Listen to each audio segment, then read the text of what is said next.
Heat psychoanalytic mechanisms. We start with the mechanism of split today.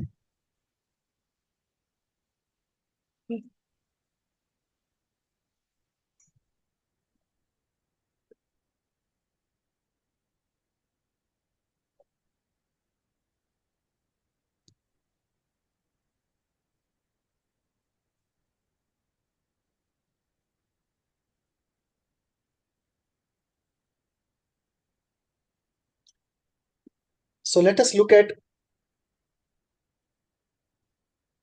what we are going to do. Why study psychoanalytic mechanisms and why study split? Psychoanalysis can be learned, studied in many ways. Classical way to study psychoanalysis is to take up thinkers one by one in chronological order. Start with Freud, go to Jung, go to Adler, go to Ferenczi, go to Wilhelm Reich, go to Klein, Winnicott, Kohut, and so on. Davanlu. That's a classical way of learning psychoanalysis. A shorter way of learning it in a more applied way is to learn it by focusing on the mechanisms. Because every thinker has given certain mechanisms which are the causes of pathology. And if we just focus on these mechanisms, which are not more than 35, then all that psychoanalysis has to offer in terms of pathogenesis can at least be understood. Obviously, this is a quarter understanding of psychoanalysis, but when we have interdisciplinary quest for learning, where somebody from some other area is trying to learn psychoanalysis, or somebody who has learned psychoanalysis wants to focus more on the mechanisms, then we go around in this way. We focus on psychoanalytic mechanisms. Now, what are these mechanisms? These are those psychological processes which happen in the unconscious mind, which are responsible for generating pathology. So, if we look at DSM-5, and if we look at all the 22 chapters of DSM-5, and if ordinarily we take 5 to 7 disorders per chapter, roughly we can say DSM-5 has about 175 psychological psychiatric disorders. Now, if we look at the causes of these disorders from a psychoanalytic point of view, you won't find more than 25 to 35 mechanisms. Okay. Meaning, the same mechanism will cause multiple disorders which are described in different chapters of DSM. Because DSM, by its very nature, is theoretical. It only describes a disorder, gives criteria for diagnosis. It does not go into the cause of the disorder or the healing of the disorder. So DSM only limits itself to description and criteria for diagnosis. It does not go into the cause, does not go into the healing method. So what will happen is, for example, if I take the problem of the Oedipus, the Oedipal mechanism. If I take the Oedipal mechanism from Freud, the same Oedipal non-resolution can lead to generalized anxiety disorder, which will be in the anxiety chapter of DSM. The same mechanism can lead to delusion of persecution, which will be in the psychosis chapter. The same can lead to certain form of addictions, which will be in the substance abuse or the addiction chapter. The same can lead to obsessions, which will be in the obsession and compulsion chapter. So if we want to create a psychoanalytic DSM, 175 will collapse into 25 or 30 mechanisms. That's it. Just as in CBT, if we say that at the bottom of CBT are three causes, then if somebody is strictly believing in CBT, then the entire DSM has to collapse into only three categories of causes. All the 175 have to collapse into three. Similarly, if one looks only at Freud, and Freud, let us say, gives a list of causal mechanisms, which are say 7 to 10 in number. And if one is strictly a Freudian, then the entire DSM has to collapse only on those 7 to 10 mechanisms. So this pathology causing fundamental psychic mechanisms, they are a very good way of approaching the learning of psychoanalysis, especially for those who are already experienced.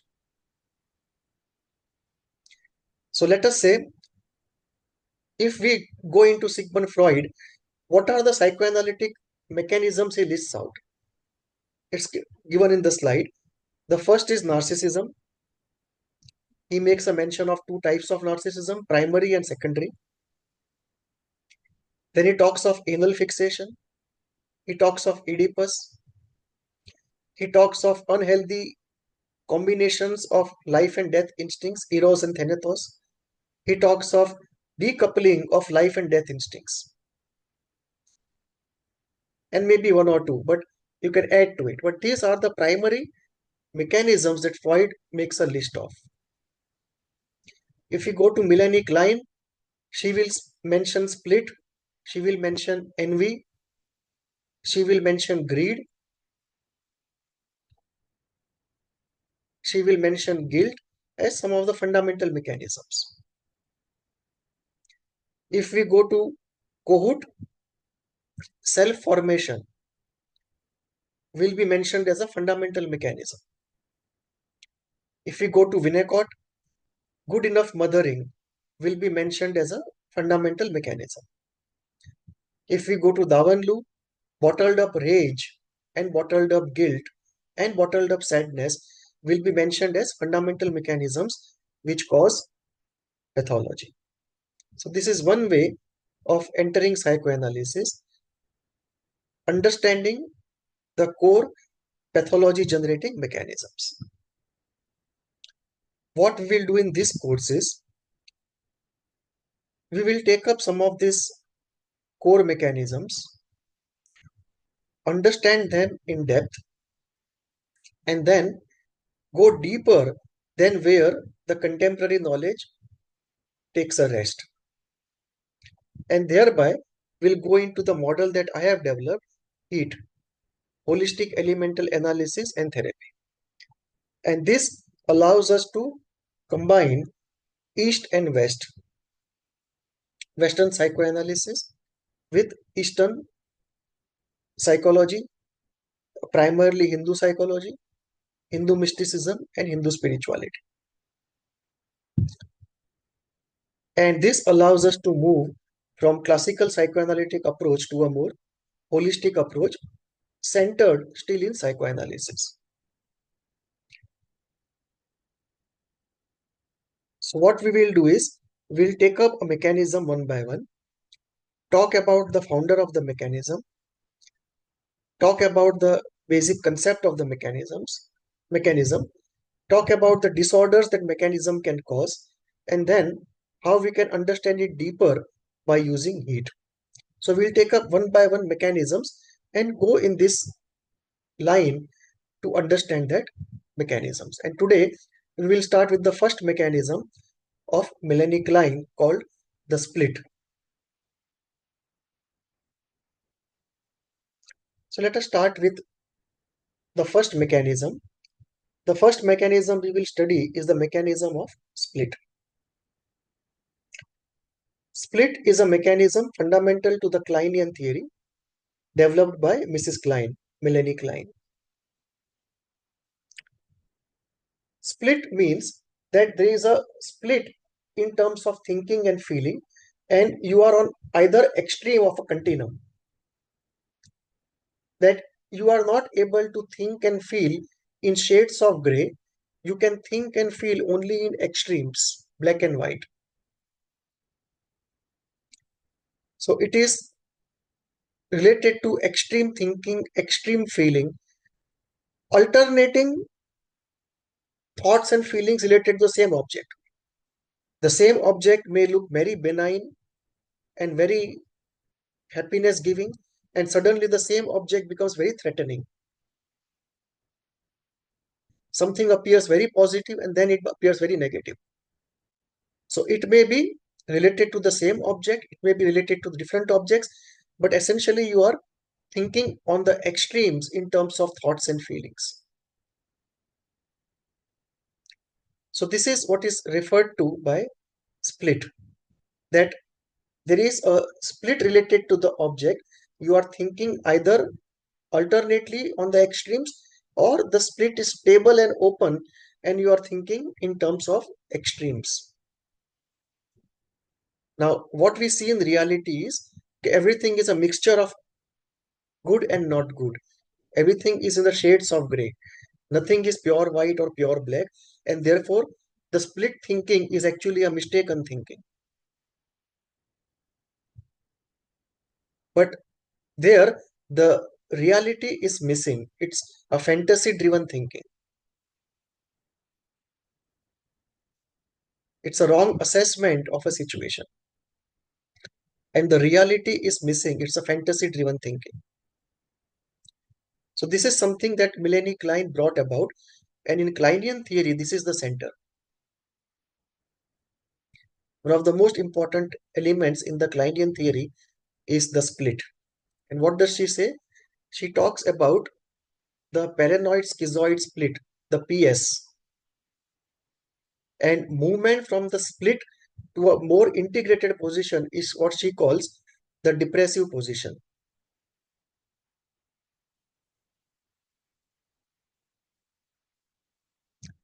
So what she talks about is that there is a paranoid schizoid position, PS, which starts and continues 1 to 3 months. Some people say 0 to 3 months. And then from the paranoid schizoid position, where the split is open, we move to a depressive position where the integration happens. And this movement happens between 3 to 6 months. And between 6 to 8 months or 6 to 9 months, the depressive position should be achieved. So let us go into what she wants to say by paranoid schizoid position. Any questions on this? No, sir. So what she says is that when the child has the good breast and the child feels the good breast is giving everything, ensuring survival, giving milk, giving safety, love, protection, the child believes everything good is into that good breast. So the omnipotence is projected onto the good breast. When the breast is not available, the child becomes angry and in the fantasy attacks the breast because it cannot understand the concept of absence. It cannot understand the concept of something surviving, not being in the visual field. So it believes only what is in the visual field survives. What is not in the visual field does not exist or has abandoned. So when the good breast is not available, the child believes a bad breast is present because the concept of absence is alien to it. Still does not have the capacity to understand the concept of absence. So the child then attacks the good breast in fantasy, the bad breast in fantasy, believing the attack will make the bad breast go away and the good breast to come back.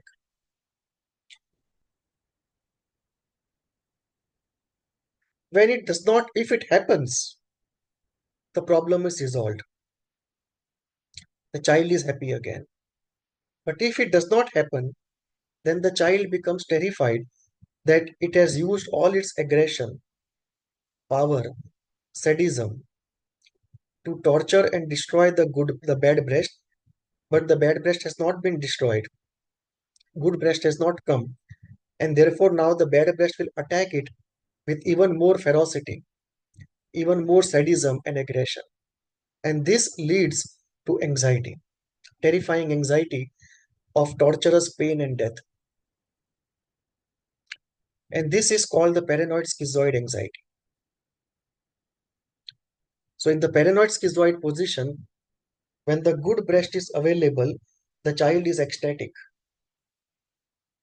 When the bad breast attack is about to happen, it's terrified.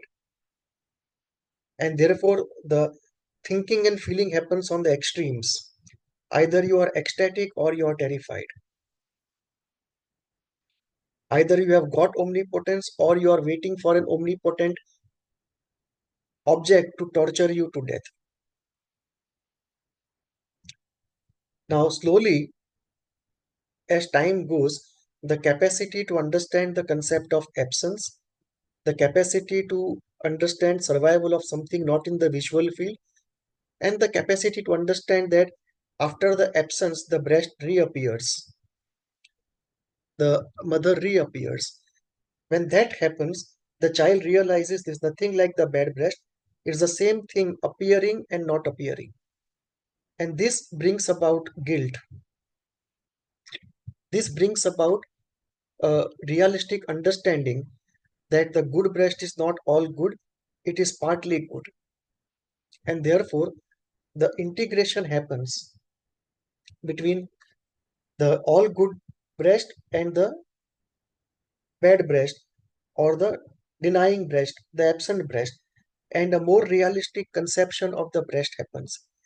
And this does two things. One, it takes away that ecstatic omnipotent feeling. Two, takes away the terrifying paranoid feeling. That paranoid anxiety also goes. The two go together. Because now omnipotence is not projected either on the all good or the all bad. And the good and the bad have integrated, and you have a realistic vision of the breast which gives and also denies, which is available and also not available. And this position of reality, of integration, of realism is what Klein calls as the depressive position. And Klein says the core of mental health, according to Klein, depends upon early life ability of the child to move from the paranoid schizoid position to a depressive position. And if the constitution and experience is not very difficult, children usually move from paranoid schizoid position to the depressive position. Certain important points about it, this split phenomena. When the split is open, we say the paranoid schizoid position is there. When the split is closed, we say it's a depressive position. So for Kleinian therapy, the core is to move from paranoid schizoid position to a depressive position. And when one moves to the depressive position, one also undergoes slight depression because of the loss of that omnipotent ecstasy giving all good breast.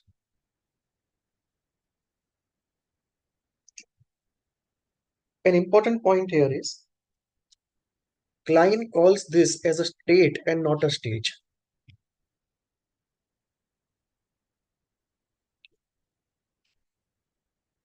Meaning,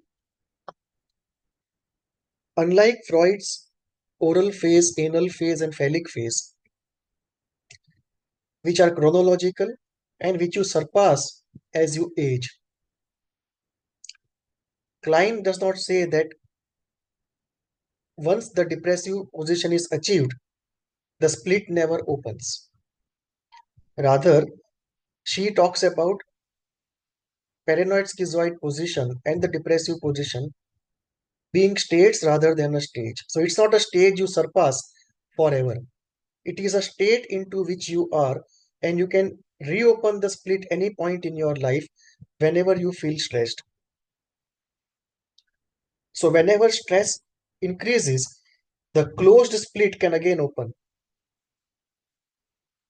and you can again get into the same paranoid schizoid position from a mature depressive position.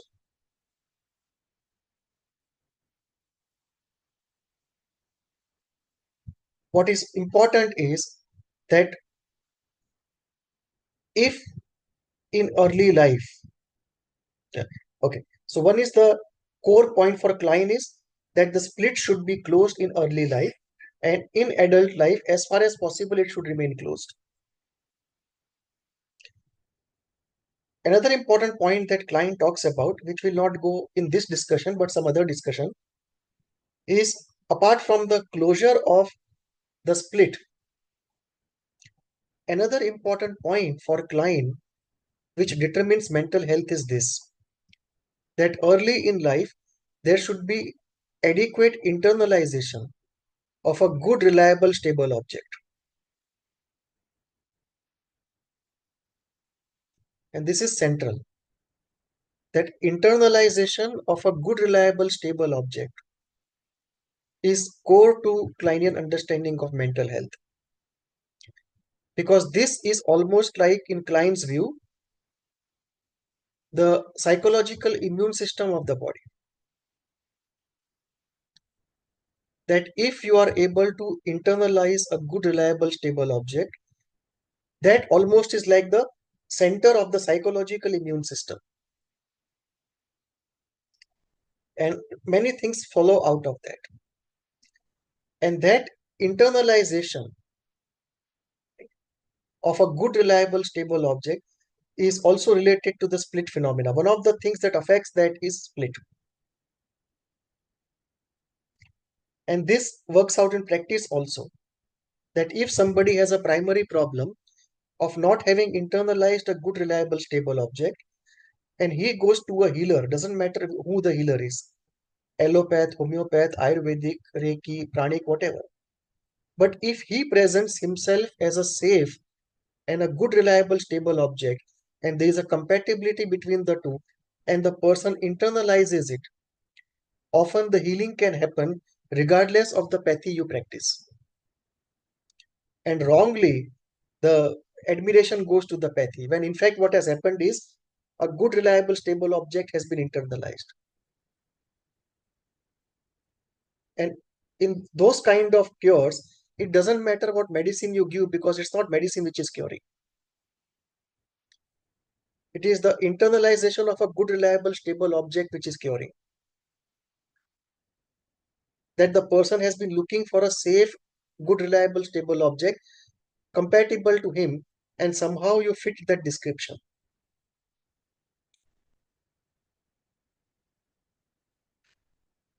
And this is related to split. We'll come to it later how the connection is. But this client says is not only important for psychological health, she even talks about that being important about biological health. That if good, reliable, stable object is not internalized in early life, even the biological immune system is impacted. And in one of her papers, she talks about the skin being the object of anger. That the split is open, internalization of a good, reliable, stable object has not happened, and then anger is generated, and there is no container in the environment, and the person has not learned to contain it oneself, or the containers are overflowing. And then the uh, skin becomes an object of depositing that anger that creates a range of skin problems. So the soothing capacity is very strongly related to early life internalization of a good, reliable, stable object. Now, as we said, in most children, the split will be closed, but in some, it will not be closed, who will later on develop problems, either psychological or psychosomatic. So, what is it that does not allow the closing of the split? The first is if the absence has been too much. The bad breast experiences have been far more than the good breast experiences. If you try to put them together and close the split, the algebraic sum of too much bad and too little good is such that the good will get completely destroyed in that integration. And therefore, to save whatever little good memories are there, which can become the core of more goodness later on, the mind automatically does not allow the split to close, because it will destroy whatever goodness is there inside and hand over the complete psyche to the dark part of the memories, dark part of the emotions. And that will be a terrible state. So, in order to maintain whatever can be maintained, and for maintaining goodness, you need some good memories, some good elements, some good internalization. To preserve that, the mind does not allow the split to close, because in that closing, whatever little good is there can get destroyed or completely overwhelmed by the bad. So one reason for the split not closing is too many bad experiences, too many absences, too little presence, or too little good presence. So you can talk about an absent mother, or you can talk about a depressed mother, or you can talk about a cold mother. This may be one of the reasons for the split not closing. Second reason is too much of envy of the good breast.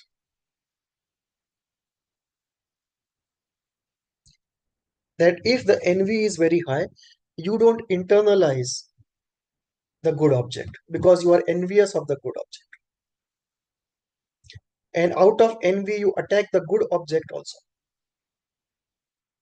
So this can be one more reason why the split may not be closed, because too little of good is absorbed. And therefore, again, if you try to split, close, the good is endangered, whatever little is there. If the constitutional hatred and anger are very high, then the attacks are very sadistic, and therefore the reprisal is even more sadistic as imagined.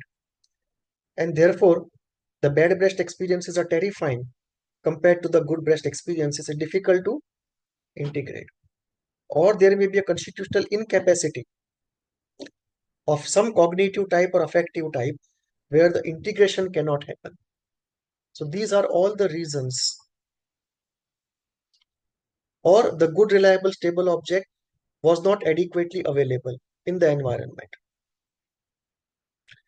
All these are reasons why the split may not close, remain open, and then lead to a number of disorders described in different chapters of DSM. Any questions on this? No, sir. No, sir. No. Okay.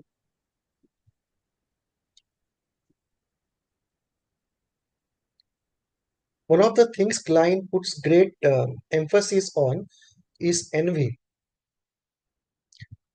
Envy, according to Klein, as she defines it, is a two-body phenomenon. The child is envious of the good breast because it has all the goodness of the world into it, as the child fantasizes it. And jealousy is a three-body phenomenon. I am jealous of a person because he has Mercedes. So it's a three object phenomena. I am jealous of some, I am envious of somebody because that person is more good looking. It's a two body phenomena. So envy is two body, jealousy is three body. In both the cases, the common thing is inability to withstand the good outside of ourselves.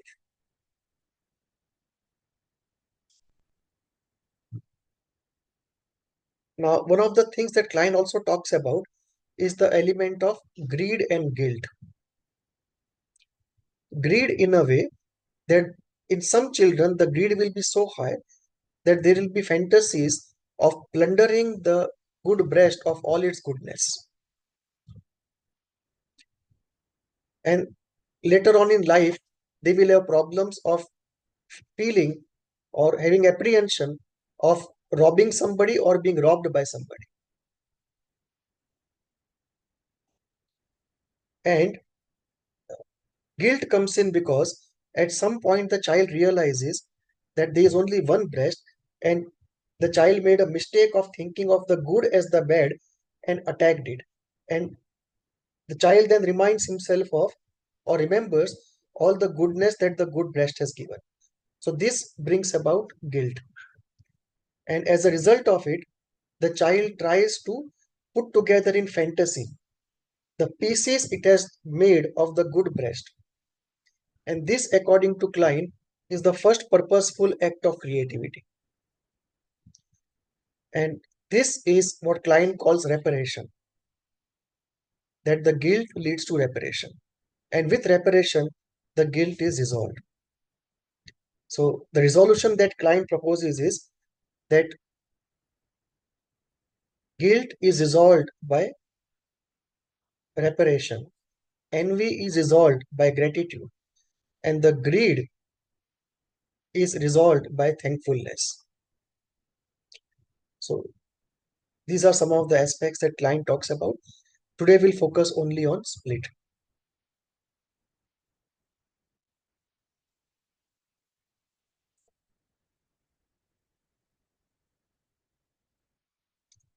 Now, as we talk the split, what the split is about, it is about a state of mind in which the mind thinks and feels in terms of extremes. Omnipotence is active, fantasy-driven thinking happens, feeling happens, and reality integration is missing. And as we said, it's a state, not a stage, which means any point in life, whenever crisis comes, it can open up. And if we want to see where the split opens up, in all cases of psychosis, schizophrenia, uh, personality disorders, certain forms of addiction, certain forms of bipolar, certain forms of panic, the split is at operation. The split is at the root cause of many of these things. And as we saw, the split phenomena happens between, some would say, 1 month to 8 months, the whole thing. First the paranoid schizoid, then the depressive. So it's over by the time we are in 7 or 8 months. Some will go to 10 months. And obviously, this is a very early stage of life. And if you look at Oedipus, it's much later. And therefore, the point to be noted is if something goes wrong in the split resolution, you are entering the Oedipus already damaged. And therefore, the chances of navigating the Oedipus successfully are lowered. So, split is a pre-Oedipal difficulty. And if at the pre-Oedipal level you have a problem, it's very likely you will have problem at the Oedipal level also, because you're entering the Oedipus already damaged. We have 2 minutes to go. So let us continue the discussion in the next part 10 minutes from now. Any questions we can take up? No, sir. No, sir. Fine. So we'll have to wait for 10 minutes for the Zoom to have the new session. So we'll take up the Okay. remaining part in the next session after 10 minutes. Okay, sir.